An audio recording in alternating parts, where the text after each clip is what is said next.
जी આજના માર્કેટની વાત કરી લઈએ તો થોડું વોલેટાઇલ માર્કેટ આપણને રહેતું દેખાયું। શરૂઆત સારી થઈ હતી પણ છેલ્લા કલાકોમાં ઉપલાસ રહેતી ઘટાડો પણ એટલો જ આવ્યો। ગ્લોબલ માર્કેટમાં જે નેગેટિવ સેટઅપ આપણે જોયું એના અસર આપણને આપણા માર્કેટ પર બનતી દેખાઈ હતી। પણ લેવલ સેટલ થયા બાદ નિફ્ટીના ફ્રન્ટ પર જો 23,824ના લેવલ્સ પાસે આપણને ક્લોઝિંગ જે છે તે આવતું દેખાઈ રહ્યું છે। 23,800ના લેવલ્સ પણ આપણે તોડ્યા છે ઇન્ટ્રાડેમાં, એટલે ધ્યાન રાખવાનું છે। બીજી બાજુ બેંક નિફ્ટીની વાત કરી લઈએ, અહીંયા પણ આજે જો અંડર પરફોર્મન્સ જોવા મળ્યું છે। 57,183 પાસે ક્લોઝિંગ સેટલ થયા બાદ આવ્યું છે, પણ ઇન્ટ્રાડેમાં 57,100ના લેવલ્સ પણ બેંક નિફ્ટીમાં તૂટતા જોવા મળ્યા હતા।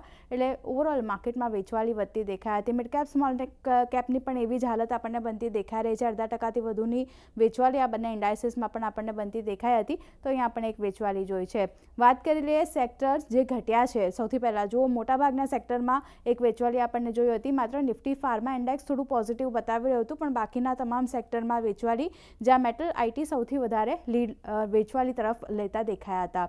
સ્ટોક સ્પેસિફિક એક્શન પર નજર કરી લઈએ, નિફ્ટીના ફ્રન્ટ પર જે ઘટ્યા છે એમાં જુઓ 3 કાઉન્ટર ઇન્ફોસિસ, ટીસીએસ, વિપ્રો આઈટીમાંથી ઘટ્યા છે। જેએસડબલ્યુ સ્ટીલમાં 3.25%ની આસપાસની વેચવાલી જોઈ રહ્યા છે। પણ જે વધ્યા છે એમાં વાત કરી લઈએ, સિપ્લા પોઝિટિવ બ્રોકરેજ રિપોર્ટ આવ્યા હતા, એને કારણે ફોકસ, ડોક્ટર રેડ્ડીઝ, પાવરગ્રીડ જેવા કાઉન્ટર એક સારી ખરીદદારી બતાવી રહ્યા હતા।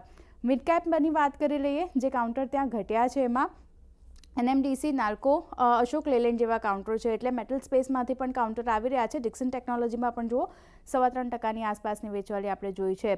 પણ જે કાઉન્ટર વધ્યા છે, જે સપોર્ટ કરી રહ્યો છે મિડ કેપમાં, ત્યાં વાત કરી લઈએ ભારત ફોર્જ, ઇન્ફોએજમાં એક સારી ખરીદદારી, એઆઈ માટે કંપનીનું જે ફોકસ વધી રહ્યું છે એને લીધે જોઈ રહ્યા છે। ઓરબિંદો ફાર્મા, લોરસ લેબ જેવા કાઉન્ટર છે, 2%થી વધુની અપસાઇડ આ બધામાં આપણને બનતી દેખાઈ હતી, તો આ બધા પર ખાસ ફોકસ રહ્યું છે। પણ ઓવરઓલ વાત કરી લઈએ, ગ્લોબલ ખરાબ સંકેતો એને લીધે આપણા માર્કેટમાં એક નેગેટિવ કામકાજ જોયું છે, પણ હવે જોવાનું રહેશે કે જે સપોર્ટ લેવલ છે મહત્વના, તે આવતીકાલે અહીંયાથી ટકતા દેખાશે કે નહીં।